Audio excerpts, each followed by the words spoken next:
हाँ तो नमस्कार प्यारे छात्रों, कैसे हो आप लोग। आई होप कि आप सब मस्त होंगे। सो हंसते रहे, मुस्कुराते रहे, स्वस्थ रहे और मस्त रहे। प्यारे छात्रों, आज क्या करने वाले हैं? आज तो भैया लिखे भी नहीं है आपके बोर्ड पे, ठीक।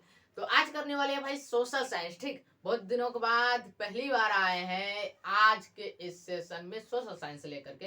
पहली बार नहीं, इससे पहले भी कई बार आए हैं, लेकिन अब बहुत दिनों के बाद आए हैं सोशल साइंस, ठीक। तो चलो भाई सोशल साइंस को देखते हैं। और सोशल साइंस में आज बताएंगे वो क्वेश्चन जो है आपके एग्जाम में बार बार आते हैं और आने की संभावना रहती है और इस बार एग्जाम में आएगा। और साथ ही क्लास के अंदर जो है एक महत्वपूर्ण बातें बताने वाले हैं, जहां से आपको 10 नंबर फिक्स हो जाएगा। तो आप लोग क्लास को फुल कीजिए, ठीक। और चलिए भाई लोग, आपका ज्यादा टाइम नहीं ले और क्लास को स्टार्ट करते हैं। तो चलो भाई देखते हैं क्वेश्चन देख लो फटाफट से। क्वेश्चन आप लोगों को दिख रहा होगा, क्लियर दिख रहा है क्वेश्चन? ऑडियो सब क्लियर है? फटाफट से बता दो। हमें उम्मीद है कि ऑडियो सब क्लियर होगा, ठीक। तो यहाँ पर देखो क्वेश्चन देखते हैं। क्वेश्चन क्या कह रहा है? क्वेश्चन में देखो क्या कह रहा है। फर्स्ट क्वेश्चन देखो, कह रहा है कि 1848 ईस्वी की फ्रांसीसी क्रांति के क्या कारण थे। भाई ये बड़ा फेमस क्वेश्चन है और कई बार एग्जाम में आया भी है, तो आप लोग इस क्वेश्चन को मिस ना कीजिएगा, ठीक। और क्वेश्चन को देखा जाए, क्वेश्चन का आंसर क्या लिखिएगा वो बताते हैं। यहाँ पर देखो भाई 1848 ईस्वी का जो फ्रांसीसी क्रांति हुआ था उसका कारण पूछ रहा है, ठीक। और यहाँ से क्वेश्चन बन रहा है, इसी क्वेश्चन से क्वेश्चन बन रहा है कि फ्रांसीसी क्रांति कब हुई थी। फटाफट से बता दो, फ्रांसीसी क्रांति कब हुई थी? 1848 ईस्वी में। ये आपका ऑब्जेक्टिव क्वेश्चन बन रहा था, तो हमने सोचा क्लियर कर दिया जाए आपको ऑब्जेक्टिव, ठीक। तो चलो भाई यहाँ पर चलिए आंसर क्या लिखना है जब ये क्वेश्चन पूछे, ठीक। तो ये क्वेश्चन भाई कई बार एग्जाम में आया है और आएगा, ये मेरा उम्मीद है, ठीक। और उम्मीद क्या भाई, कंफर्मेशन है कि आएगा एग्जाम में। और जितना आज क्वेश्चन कराने वाले हैं, ठीक, आज जितना क्वेश्चन कराने वाले हैं वहाँ से आपको भाई 20 नंबर परफेक्ट हो जाएगा। 20 नंबर का आपका हिस्ट्री आता है, 20 नंबर आपका क्लियर हो जाएगा, ठीक।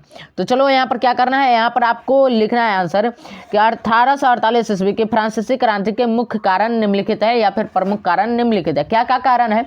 तो लुई फिलिप की नीति की असफलता। लुई फिलिप जो था राजा, वो जो अपनी नीति बनाई थी राजनीति, वो असफल हो गया था, ठीक। और मध्य वर्ग का शासन पर प्रभाव, मतलब मध्य वर्गीय जो लोग थे उस पर जो है शासन का कोई प्रभाव नहीं पड़ रहा था, मतलब विफल हो रहा था उस पर शासन का प्रभाव, ठीक। और राजनीतिक दलों से संगठन का अभाव हो रहा था। राजनीतिक दल जो था लुई फिलिप का, उसमें से क्या हो रहा था कि दलों का जो संगठन था उसमें कमी हो रही थी, ठीक। सभी दल से जो है लोग भाग रहे थे, ठीक। ऐसी नीति लाई गई थी। और चौथा काम यह हुआ कि समाजवाद का प्रसार किया। लुई फिलिप ने किसका प्रसार किया? समाजवाद का प्रसार किया। और लुई फिलिप ने नहीं किया, जनता ने समाजवाद का प्रसार किया, जिसके वजह से जो है प्यारे बच्चों 1857 की फ्रांसीसी क्रांति हुए थे, ठीक। और इतना चीज, 4 चीज आप लिख दीजिएगा। उसके बाद आपको क्या लिखना है कि इस क्रांति का सबसे महत्वपूर्ण कारण लुई फिलिप की नीति और जनता में उसके प्रति असंतोष था। वह जनता की तत्कालीन समस्याओं को सुलझाने में असमर्थ रहा, जिसके कारण क्रांति का सूत्रपात हुआ। अगर आप ये बात भी लिख देते हैं तो आपको प्यारे बच्चों फुल मार्क्स मिल जाएगा। आप ये चारों छोड़ भी देते हैं, ये लिख देते हैं तो आपको फुल मार्क्स मिलेगा। हालांकि हमने बता दिया आपको जो मन है वो लिख सकते हैं, कोई बात नहीं है, ठीक।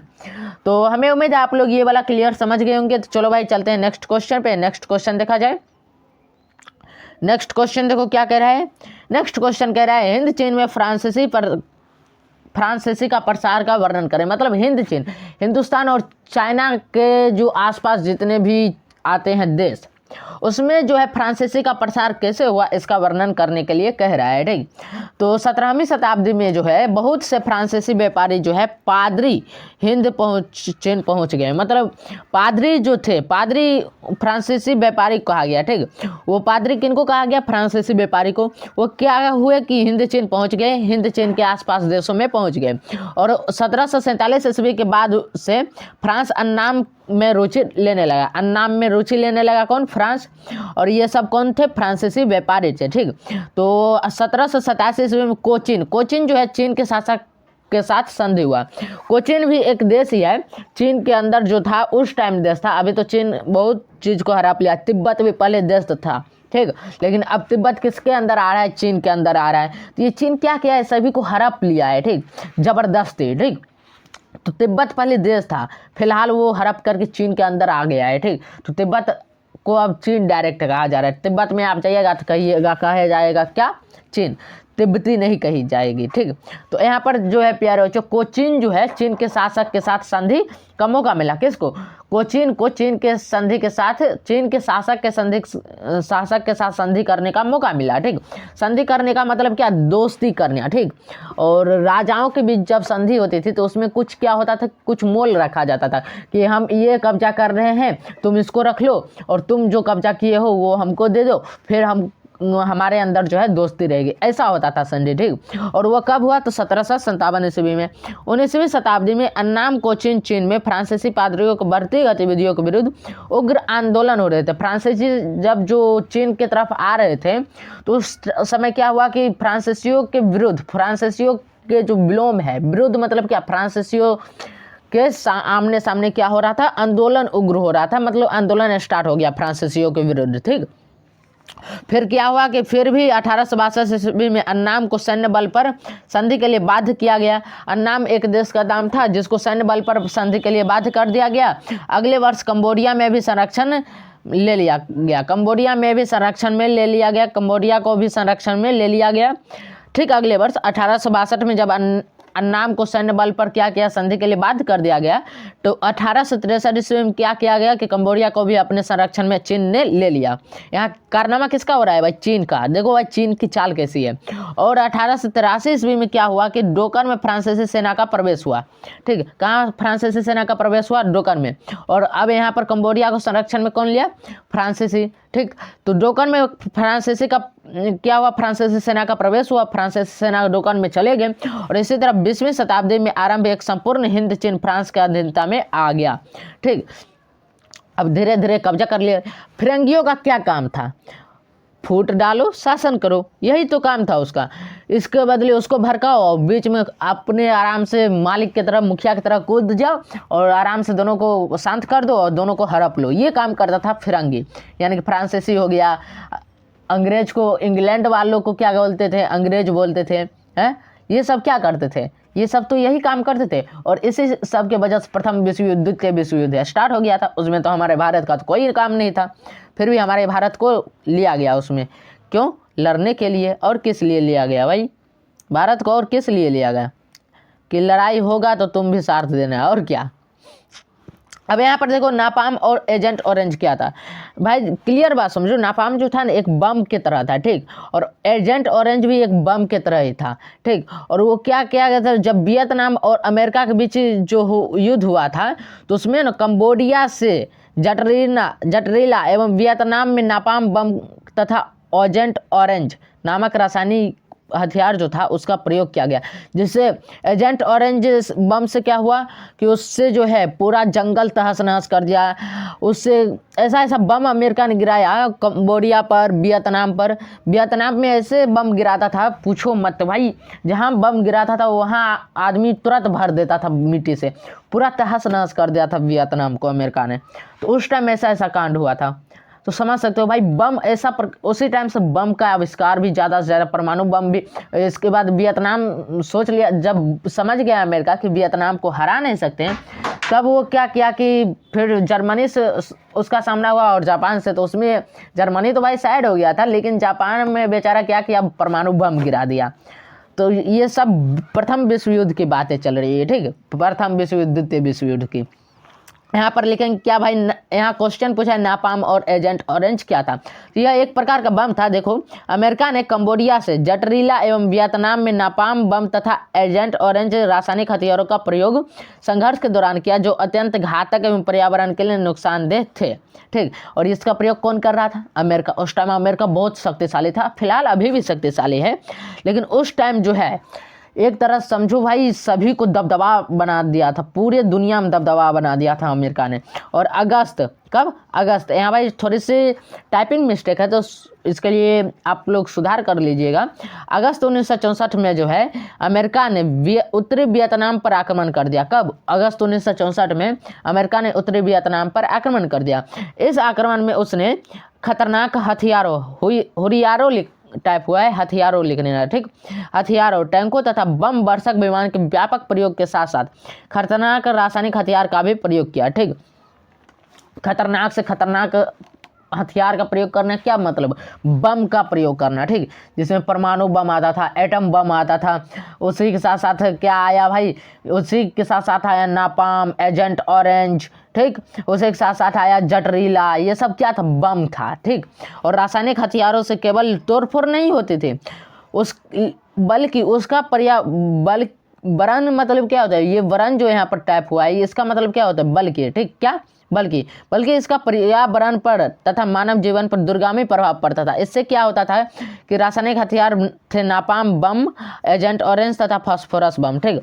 और जब ये बम गिराया जाता था तो जहाँ जहाँ ये बम गिराया गया ना, वहाँ वहाँ अभी भी विकलांग बच्चे हैं, कैंसर होता है। वो रासायनिक हथियार सिर्फ तबाही थोड़ी ना मचाता था, वो रासायनिक हथियार वो तबाही मचाने के साथ साथ बहुत लंबे समय तक रसायन छोड़ता था। रासायनिक पदार्थ जो हानिकारक पदार्थ था उसका क्या होता था, बहाव होता था, जिसकी वजह से कैंसर, विकलांगता, ये सभी जो है आने लगा वियतनाम में।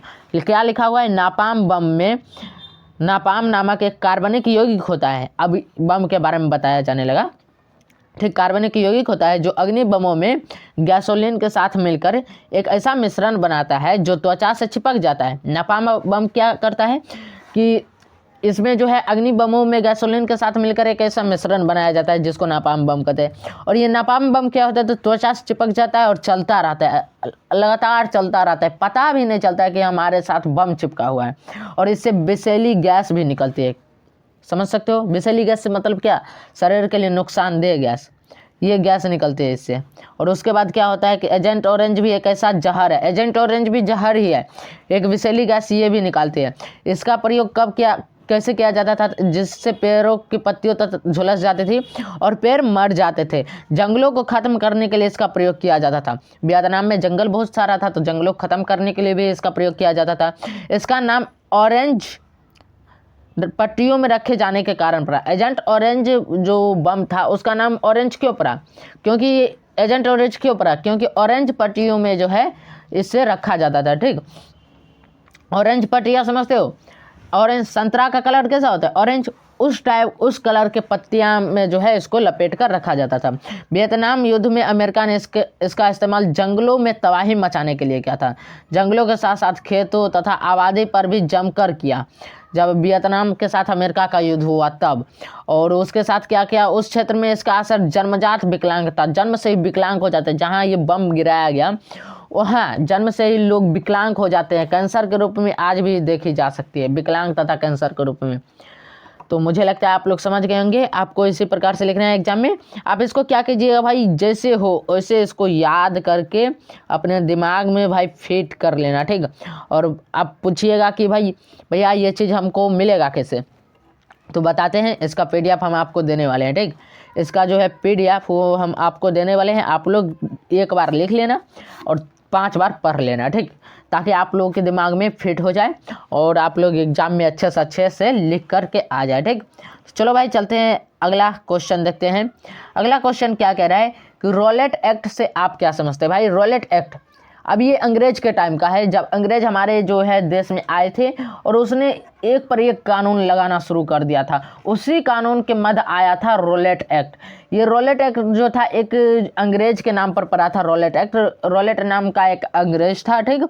और उसने क्या किया था कि वो एक्ट जारी किया था जिसमें जो है बिना अरेस्ट वारंट समझते हो।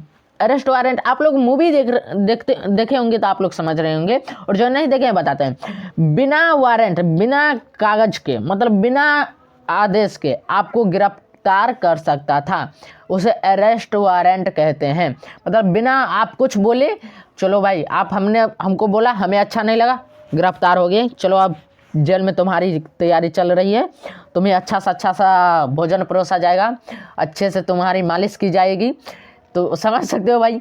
तो इसमें रॉलेट एक्ट में यही होता था कि बिना गिरफ्तारी का आदेश भी नहीं है, गिरफ्तारी का वारंट भी नहीं है, और आपको गिरफ्तार कर सकता था। ये रॉलेट नामक एक जो था आदमी था, तो वो क्या था, न्यायाधीश था। न्यायाधीश समझते हो, जज, वो जज था, और उसी ने यह एक्ट लाया था। उसी की वजह से इस एक्ट का नाम पड़ गया क्या भाई, रॉलेट एक्ट, ठीक। तो अब इसको लिखने कैसे है, देखो लॉर्ड चैम्सवार्ड ने न्यायाधीश सिडनी रॉलेट की अध्यक्षता में, ठीक, किसके अध्यक्षता में, सिडनी रॉलेट, किसके, सिडनी रॉलेट की अध्यक्षता में एक समिति की नियुक्ति की, जिसकी अनुशंसा पर 25 मार्च 1919 ईस्वी को रॉलेट एक्ट पारित हुआ, जिसके अंतर्गत किसी भी व्यक्ति को अमान्य साक्ष्य और बिना वारंट के भी गिरफ्तार किया जा सकता था। इसके विरुद्ध कोई अपील नहीं की जा सकती थी। भारतीय नेताओं के विरोध के बाद भी यह विधेयक लागू कर दिया गया, मतलब भारतीय नेताओं ने इसका विरोध भी किया तो कोई भी सुनवाई नहीं हुआ, ठीक। तो मुझे लगता है आप लोग क्लियर समझ गए होंगे ये रॉलेट एक्ट के बारे में। तो चलो भाई अब चलते हैं नेक्स्ट क्वेश्चन पे, ठीक। थोड़ा सा बैकग्राउंड साउंड आ रहा होगा, थोड़ा सा 1 सेकेंड रुक जाओ। तो अगला क्वेश्चन देखो भाई, अगला क्वेश्चन क्या कह रहा है भूमंडलीकरण के भारत पर प्रभावों को स्पष्ट करें। अब भूमंडलीकरण क्या था, भूमंडलीकरण में ये हुआ था कि भाई आर्थिक नीति को भारत में लाया गया था और उसमें जो है कृषि को बढ़ावा दिया गया था, ठीक। कृषि को जीविकोपार्जन के लिए कृषि में जो है बढ़ावा मिला, उसे भूमंडलीकरण कहा गया, ठीक। कृषि को महत्वपूर्ण एक जो है अच्छा चीज़ बताया गया, तो उसी को भूमंडलीकरण कहा गया। तो भूमंडलीकरण का जो है भारत पर क्या प्रभाव पड़ा, ये क्वेश्चन पूछ रहा है, ठीक। तो भूमंडलीकरण का भारत पर व्यापक प्रभाव पड़ा है। 1991 की आर्थिक नीति के घोषणा के बाद भारत में पूंजी निवेश और व्यापार में काफ़ी वृद्धि हुई। भाई कृषि होगा तो उसमें व्यापार और पूंजी में तो वृद्धि होगी ही, और उसके बाद क्या होगी, पूंजी निवेश के कारण देश में आर्थिक विकास का गति तीव्र हुआ। भूमंडलीकरण के कारण देश में सेवा का क्षेत्र का काफ़ी तीव्र गति से विकास हुआ, ठीक, और जिससे जीविकोपार्जन के कई नए क्षेत्र खुले हुए हैं, ठीक। पहले तो कृषि था, लेकिन अब क्या हुआ कि आप सेवा के रूप में बैंक, बीमा, ये सब संचार व्यापार कर सकते हैं, ठीक। सेवा क्षेत्र में देखो भाई क्या आ जाता है, सेवा क्षेत्र के अंतर्गत बैंकिंग, बीमा, संचार, व्यापार आदि क्षेत्र में आज भारत क्या है, विश्व में अग्रणी देश है, यानी कि दुनिया में आगे है। और आज क्या है कि भारतीय कंपनियां विश्व स्तर पर अपना दबदबा बना रही है, और ये भूमंडलीकरण का ही प्रभाव है। भूमंडलीकरण के कारण ही ऐसा हो पाया, और वैश्विक स्तर पर भारत के लिए रोजगार के नए नए अवसर खुले हुए हैं। तो ऐसा आप लिख दीजिएगा, बस इतना लिखिएगा, आपको फुल मार्क्स मिलेगा, ठीक। चाहे आपको 2 नंबर में पूछे, 2 नंबर में, हालांकि आज जो जितना क्वेश्चन करा रहे हैं सभी 2 नंबर वाला क्वेश्चन है, और 2 नंबर वाला क्वेश्चन आपको भाई क्या को पूछेगा, 6 को पूछेगा, जिसमें आपको 3 को आंसर देना रहेगा, 6 नंबर मिलेगा, ठीक। तो ये क्लियर रखना, ठीक। और उसके बाद इसी के साथ साथ आपको भाई ऑब्जेक्टिव भी क्लियर होता जाएगा, और इसी में से दीर्घोत्तरीय भी निकल के आ जाएगा। तो आप लोग देखो भाई कभी कभी ऐसा होता है कि 2 क्वेश्चन को जो है जोड़ के ना दीर्घोत्तरीय बना देता है, ठीक। तो ये सब आप लोग ध्यान में रखिएगा, ठीक। अगला क्वेश्चन देखेंगे, ये दांडी यात्रा का पूछ रहा है। दांडी भाई गलत लिखा हुआ है, आप लोग सही कर लीजिएगा, ये वाला ड होगा, ठीक। कौन वाला, ये वाला, डांडी, ये ऐसे लिखाएगा डांडी, ठीक। तो आप लोग सही कर लीजिएगा। चलो यहाँ पर देखते हैं दांडी यात्रा का क्या उद्देश्य था। भाई दांडी यात्रा का एक ही उद्देश्य था, वो था नमक कानून को भंग करना। तो इसको थोड़ा सा अपनी भाषा में लिखेंगे, थोड़ा बढ़ाकर लिखेंगे। क्या लिखेंगे, तो गांधी जी ने सविनय अवज्ञा आंदोलन की शुरुआत दांडी यात्रा से की। दांडी यात्रा का उद्देश्य समुद्र से के पानी से नमक बनाकर कानून का उल्लंघन करना था। अंग्रेज का नमक यूज नहीं करना था, खुद से नमक बनाना था, ठीक। और पूरे देश में नमक कानून का उल्लंघन किया गया। दांडी यात्रा का मुख्य उद्देश्य यही था, ठीक। तो हमें लगता है आप लोग क्लियर समझ गए होंगे। ये क्वेश्चन आपको ऑब्जेक्टिव में भी पूछ सकता है, तो आप लोग ध्यान रखिएगा, ठीक। कई बार ऑब्जेक्टिव में भी आया कि दांडी यात्रा का क्या उद्देश्य था, तो नमक कानून को भंग करना, ठीक। तो चलो भाई अब चलते हैं नेक्स्ट क्वेश्चन पे, पांडुलिपि। अब ये मत कहना कि भाई ये पांडुलिपि कहाँ से आ गया, तो भाई ये पांडुलिपि भी आपके ही हिस्ट्री का क्वेश्चन है, ठीक। तो ये पांडुलिपि क्या है और इसकी क्या उपयोगिता है। पांडुलिपि जो होता है प्यारे बच्चों, ये हाथों से लिखा जाता था, ठीक।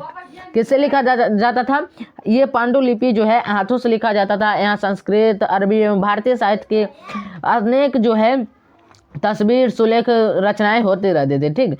इसमें मजबूती प्रदान करने के लिए जो है कोशिशें की गई, लेकिन कोशिश कामयाब नहीं रही, और ये पांडुलिपि जो है महंगा भी पड़ता था, ठीक। जिसके वजह से पांडुलिपि जो था ये क्या हो गया कि थोड़ा सा सक्सेस नहीं कर पाया, लेकिन उस टाइम बहुत सक्सेस किया था। फिलहाल अभी पांडुलिपि आपको ज़्यादा नहीं मिलेगी, तो उसी के बारे में लिखना है। कह रहा है भारत में छापा खाने, आपको पांडुलिपि क्या है, इसके क्या उपयोगिता, ऐसा क्वेश्चन पूछेगा। आपको क्या लिखना है कि भारत में छापा खाना के विकास के पहले हाथ से लिखकर पांडुलिपियों को तैयार करने की पुरानी और समृद्ध परंपरा थी। ये भारत में थी पहले से ही, ठीक। यहाँ क्या होता था, तो संस्कृत, अरबी और भारतीय साहित्य की अनेकानेक तस्वीर युक्त सुलेखन कला से परिपूर्ण साहित्यों की रचनाएं होती रहती थी। इन्हें मजबूती प्रदान करने के लिए सज्जिल्द भी किया जाता था। सज्जिल्द मतलब क्या, इसे मजबूती प्रदान करने के लिए थोड़ा सस्ता कहिए या फिर थोड़ा चाहता था कि सस्ता किया जाए, लेकिन महंगा हो जाता था। ठीक, फिर भी पांडुलिपियों काफ़ी नाजुक और महंगी होती थी।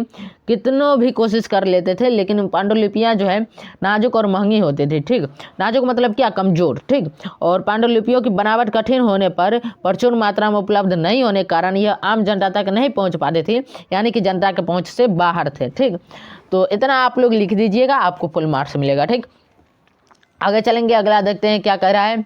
अगला क्वेश्चन कह रहा है कि लॉर्ड लिटन ने आंदोलन को गतिमान कैसे बनाया।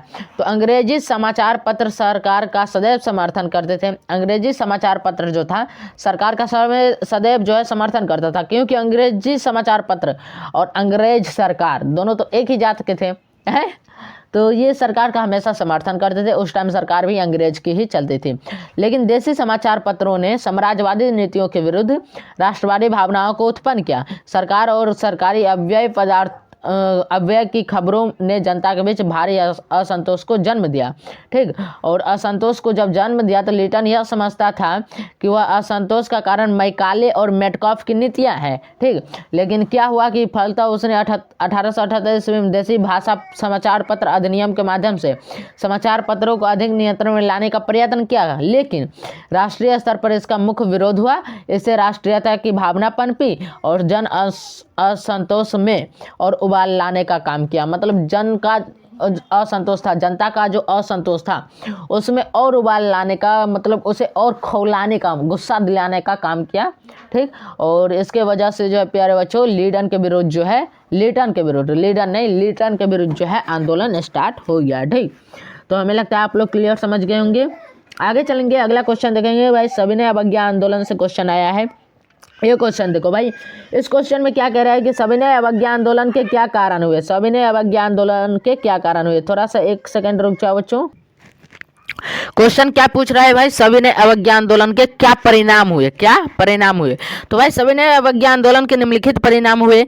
तो इसमें हम कुछ परिणाम बता रहे हैं, बहुत परिणाम हुआ सविनय अवज्ञा आंदोलन का, लेकिन कुछ ही हम बता रहे हैं जिसमें कि आप दीर्घोत्तरीय और लघुत्तरीय दोनों में लिख सकते हैं। ठीक, तो इस आंदोलन ने राष्ट्रीय आंदोलन के सामाजिक आधार का विस्तार किया। ठीक, इस आंदोलन ने समाज के विभिन्न वर्गों का राजनीतिकरण किया। इस आंदोलन में जो है महिलाओं ने चढ़ बढ़ कर हिस्सा लिया, महिलाओं में थोड़ी सी जो है आगे बढ़ी। ठीक, महिलाएं आगे बढ़ी। इस आंदोलन के अंतर्गत जो है आर्थिक बहिष्कार ने ब्रिटिश आर्थिक हितों को प्रभावित किया। ब्रिटिश का जो आर्थिक हित था, आर्थिक संपदा था, उसको प्रभावित किया। इस आंदोलन ने श्रमिक एवं कृषक आंदोलन को भी प्रभावित किया।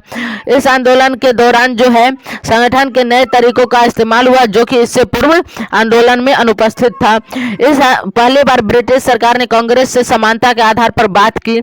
इस आंदोलन का एक मुख्य परिणाम था ब्रिटिश सरकार द्वारा 1935 ईस्वी में भारत शासन अधिनियम को पारित करना। ये लास्ट लाइन आपको अच्छे से नहीं दिखा होगा, तो फिर क्लियर देख लो। ठीक, इसको थोड़ा सा जूम आउट कर दिए हैं और आप लोग क्लियर देख पाओ। ठीक, क्या कह रहा है कि इस आंदोलन का एक मुख्य परिणाम था ब्रिटिश सरकार द्वारा 1935 ईस्वी में भारत शासन अधिनियम को पारित किया जाना। ये सबसे मुख्य परिणाम था। ठीक, यानी कि सबसे महत्वपूर्ण परिणाम था। तो हमें लगता है ये क्लियर हो गया होगा आप लोगों को, क्या ये क्लियर हो गया होगा।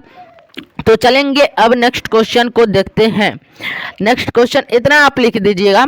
ठीक, तो आपको जो है फुल मार्क्स मिल जाएगा। अब एक बात कर लेते हैं आप लोगों से। ठीक, वो बात क्या होने वाला है तो वो बताते हैं। आप लोगों को हमने पीडीएफ के बारे में बताया। ठीक, ये जो आप लोग देख रहे हैं, ये सभी जो क्वेश्चन आप लोग देख रहे हैं, ये सभी का पीडीएफ आपको कहाँ मिलेगा ये सोच रहे होंगे। ठीक, क्योंकि इतना टाइम हो गया हमने अभी तक पीडीएफ के बारे में नहीं बताया, तो आपको बता दे रहे हैं। इस सभी का पीडीएफ आपको नीचे डिस्क्रिप्शन में लिंक दिया होगा। जब आप टाइप कीजिए, नीचे जो दिया हुआ है कि subjective question social science Bihar board, इस टाइप का लिखा होगा। ठीक, नीचे में, तो वहां पर आपको क्या करना है भाई, वहां पर आप क्लिक कीजिए और नीचे में आ जाइएगा तो लिखा होगा पीडीएफ डाउनलोड करने के लिए नीचे दिए गए लिंक पर क्लिक करें। ठीक, तो उस पर आप क्लिक कीजिएगा तो आपको पीडीएफ खोल के आ जाएगा, आप डाउनलोड कर लीजिएगा और आप चाहे तो उसको एक बार लिख लीजिएगा या फिर बार बार पढ़िए, कोई एक तो काम कीजिए भाई। तो चलो भाई, हमें उम्मीद है कि आप लोग क्लियर समझ गए होंगे, आपको पीडीएफ मिल जाएगा, निश्चिंत रहिए। तो चलो भाई, अब चलते हैं नेक्स्ट क्वेश्चन पे। वो क्या है, घरेलू और कुटीर उद्योग को परिभाषित करें। कितना क्वेश्चन है भाई, बहुत क्वेश्चन है, बहुत क्वेश्चन है।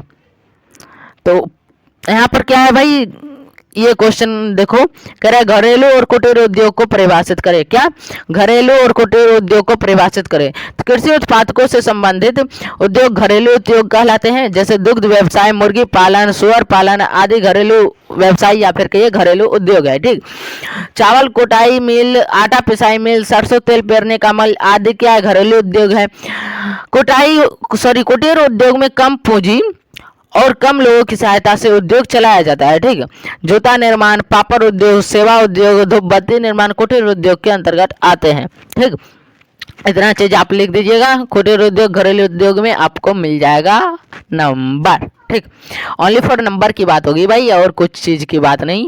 यहाँ पर फ्री में सब कुछ मिल रहा है, आप लोग लेते जाइए, लूटते जाइए। हमको क्या कह रहे हैं, गुटेनबर्ग ने मुद्रण यंत्र का विकास कैसे किया। गुटेनबर्ग ने अपने ज्ञान और अनुभव से टुकड़ों में बिखरी मुद्रण कला के ऐतिहासिक शोध को संगठित एवं एकत्रित करके टाइप के लिए पंच, मैट्रिक्स, मोल्ड आदि बनाने पर योजनाबद्ध तरीके से कार्य किया। मुद्रण बनाने हेतु उसने शीशा, टीन वहाँ, यहाँ ये वाला टीन लिखा था भाई, एक मिनट यहाँ पर बताते हैं, ये वाला टीन लिखा था। ठीक, शीशा के बाद टीन, ठीक, और उसके साथ साथ क्या था, शीशा, टीन, उसके साथ बिस्मट। क्या, बिस्मट धातुओं से उचित मिश्र धातु बनाने का तरीका ढूंढ निकाला। इसने आवश्यकता अनुसार मुद्रण स्याही भी बनाई तथा हैंड प्रेस के द्वारा प्रथम बार मुद्रण किया। इस प्रकार एक सुस्पष्ट, सस्ता एवं शीघ्र कार्य करने वाला गुटेनबर्ग का ऐतिहासिक मुद्रण शोध 1440 ईस्वी में शुरू हुआ। ठीक, तो हमें लगता है आप लोग क्लियर समझ गए होंगे। मतलब इसमें समझना क्या है भाई, कहानी है। कहानी में क्या समझना है भाई, इतिहास क्या एक तरह से कहानी है। तो आप लोग इसको आराम से, कहानी को कैसे भाई दिमाग में फिट कर लेते हो, उसी प्रकार से हिस्ट्री को भी दिमाग में फिट कर लो, आपको फुल मार्क्स मिलेगा। ठीक, तो आपको इसको भी याद कर लीजिएगा भाई, जो वही क्वेश्चन बता रहे हैं जो कि एग्जाम में आएगा। तो आप लोग थोड़ा भी ढिलाई मत कीजिएगा क्लास को। ठीक, यहाँ पर क्या कह रहा है कि जेनेवा, यहाँ पर क्वेश्चन देखो भाई अच्छे से, कह रहा है जेनेवा समझौता कब और किसके बीच हुआ। भाई जेनेवा समझौता जो है 1954 ईस्वी में हुआ था, मई 1954 ईस्वी में, और वो हिंद चीन समस्या पर वार्ता हेतु तो बुलाए गए सम्मेलन में हुआ था। और ये किसके बीच हुआ था, तो लाओस तथा कंबोडिया के बीच हुआ था। ठीक, तो यहाँ पर लिखना है कि जेनेवा समझौता मई 1954 ईस्वी में हिंद चीन समस्या पर वार्ता हेतु बुलाए गए सम्मेलन में हुआ था। इसके वियतनाम 2 हिस्सों में बांट दिया गया था। इसमें क्या हुआ था कि जेनेवा समझौता में वियतनाम को 2 हिस्सों में बांट दिया गया था तथा लाओस तथा कंबोडिया को वैध राजतंत्र का स्वीकार तथा संसदीय शासन प्रणाली को अपनाया गया। ठीक, तो हमें लगता है आप लोग समझ गए होंगे। अगला चलेंगे, ये भाई इतना चीज भाई, इससे एक चीज बताते हैं, यहाँ से एक चीज आपको दिमाग में फिट करना है। ठीक, जो क्वेश्चन का आंसर आप नहीं जानते हो, ठीक, अगर वो क्वेश्चन पूछ दिया गया है एग्जाम में, ठीक, तो उसको क्या करना, उस टॉपिक से रिलेटेड कोई बात लिख दो, आपका नंबर नहीं कटेगा। ठीक, एक्यूरेट लिखोगे तो आपका तो नंबर नहीं कटेगा, लेकिन उसी चीज से रिलेटेड अलग बात लिख रहे हो तो हाफ नंबर तो भाई मिलना है। अगर 2 नंबर का पूछा है तो 1 नंबर तो मिलना है भाई, ऐसे होता है एग्जाम। ठीक, तो आप लोग ऐसे ही लिखना। ठीक, अगला चलेंगे, अगला देख लेते हैं भाई कितना क्वेश्चन है, 1, 2 और 3 और 1, 4 क्वेश्चन बचा हुआ है, कर लेते हैं। ये क्वेश्चन क्या कह रहा है कि एक इटली के एकीकरण में मेजनी का क्या योगदान था। यहाँ पर ये क्वेश्चन पूछ सकता है भाई, इटली के एकीकरण में मेजनी का क्या हाथ था। ठीक, तो आप लोग थोड़ा सा ध्यान देकर के इस क्वेश्चन को देख लेना। ठीक, कह रहा है यहाँ पर इटली के एकीकरण में मेजनी का क्या योगदान था, मतलब मेजनी ने क्या किया इटली के एकीकरण में। तो मेजनी एक उत्तरवादी राष्ट्रवादी क्रांतिकारी था, वह इटली को निरंकुश शासकों से मुक्त कराना चाहता था। ठीक, वो इटली को क्या कराना चाहता था, निरंकुश शासक जो था इटली में उससे मुक्त कराना चाहता था और उसे एकीकृत गणतंत्र के रूप में देखना चाहता था। वो योग्य सेनापति के साथ साथ गणतांत्रिक विचारों का समर्थक भी था। ठीक, बस अपने उद्देश्यों की पूर्ति के लिए उसने यंग इटली नामक एक संस्था की स्थापना की। उग्र राष्ट्रवादी विचारों के कारण मैजनी को निर्वासित होकर इंग्लैंड जाना पड़ा। ठीक, इसको जो है देश से निकाल दिया गया, इटली से निकाल दिया गया, और वहीं से अपने लेखों, ये जो मैजनी था अपना किताब लिखने लगा, और किताब के जरिए ही क्या क्या इटली के एकीकरण के आंदोलन को प्रेरित करता रहा, और मैजनी को इटलीकरण के एकीकरण का पैगंबर कहा जाता है। ठीक, तो ये भी क्लियर हो गया होगा। बस कहानी की तरह लिखना है, आपको नंबर मिल जाएगा हिस्ट्री में। ज़्यादा आपको जो है ज़्यादा डेट नहीं लिखना है, डेट भाई किसी भी बच्चे को याद नहीं रहता है, ये क्लियर हम बता दे रहे हैं। डेट जो है आप देखे होंगे 80-90% बच्चे को जो है डेट एक्यूरेट याद नहीं रहता है। आप इसमें याद रख सकते हैं, लेकिन डेट भाई एक्यूरेट नहीं याद रख सकते। जिसको भाई बार बार रिवीजन करोगे वही याद रहेगा। तो अगर आपको हिस्ट्री ऑनर्स करना है आपको इंटर में, तो आप लोग बार बार डेट याद कीजिए। ठीक, क्लियर बता रहे हैं। तो आगे चलेंगे, क्या कह रहा है, रूसी क्रांति के किन्हीं दो कारणों का वर्णन करें। ठीक, तो रूसी क्रांति के किन्हीं दो कारणों का वर्णन करें तो लिखेंगे रूसी क्रांति के दो कारण निम्नलिखित हैं। पहला, जार की निरंकुशता एवं अयोग शासन, दूसरा मजदूरों की दयनीय स्थिति। तो पहला हम क्या लिखेंगे, 1917 के ईस्वी में जो है जार निरंकुश शासक जारशाही शासन व्यवस्था कायम थी। कहाँ, रूस में। ठीक, यहाँ रूस में राजा को जार कहा जाता था। क्या कहा जाता, जार कहा जाता था।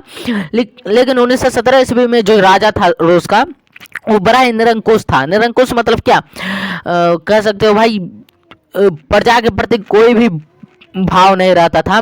मतलब जितना दर्द दे सको प्रजा को उतना दर्द देना चाहता था, और राजतंत्र अपना विशेषाधिकार छोड़ने के लिए तैयार नहीं था। जार निकोलस द्वितीय जिसके शासनकाल में यह क्रांति हुई थी, 1917 ईस्वी में जार निकोलस द्वितीय था, तो उसके शासन में जो है क्रांति हुई थी, रूस की क्रांति। ठीक, तो राजा के दैवीय अधिकारों में अपना विश्वास रखता था, और उसे आम लोगों के सुख दुख की कतई चिंता नहीं थी कि हमारा जनता सुखी है कि दुखी है, इसमें उसको कोई इंटरेस्ट नहीं था। इसी की वजह से क्या हुआ भाई, रूस में क्रांति आ गई।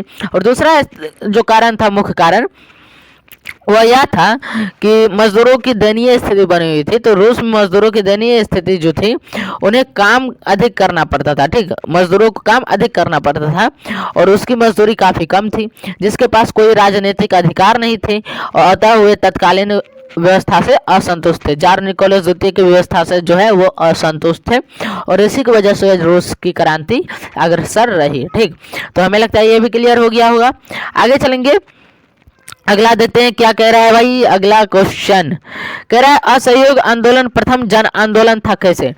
भाई असहयोग आंदोलन प्रथम जन आंदोलन इसीलिए था क्योंकि असहयोग आंदोलन महात्मा गांधी के नेतृत्व में आरंभ किया गया था।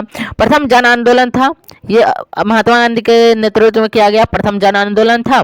इस जन आंदोलन के मुख्य 3 कारण थे। पहला क्या, तो खिलाफत का मुद्दा, दूसरा पंजाब में सरकार की बर्बर कार्रवाइयों के विरुद्ध न्याय प्राप्त करना, और तीसरा स्वराज की प्राप्ति करना। ये 3 मुख्य उद्देश्य था। ठीक, और इस आंदोलन के 2 तरह कार्यक्रमों को अपनाया गया।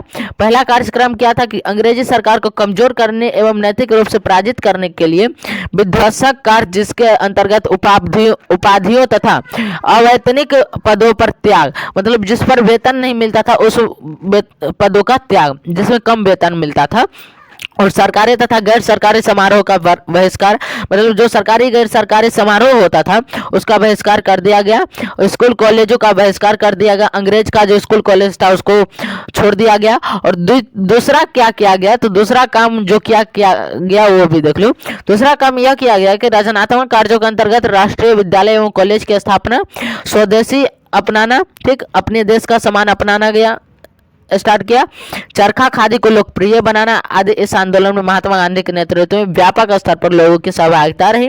अतः हम कह सकते हैं कि असहयोग आंदोलन प्रथम जन आंदोलन था। इसमें जो है लगभग पूरे देश के लोग शामिल थे, और इसी की वजह से जो है इसको जो है प्रथम जन आंदोलन का नाम दिया गया। तो हमें लगता है ये भी क्लियर हो गया होगा।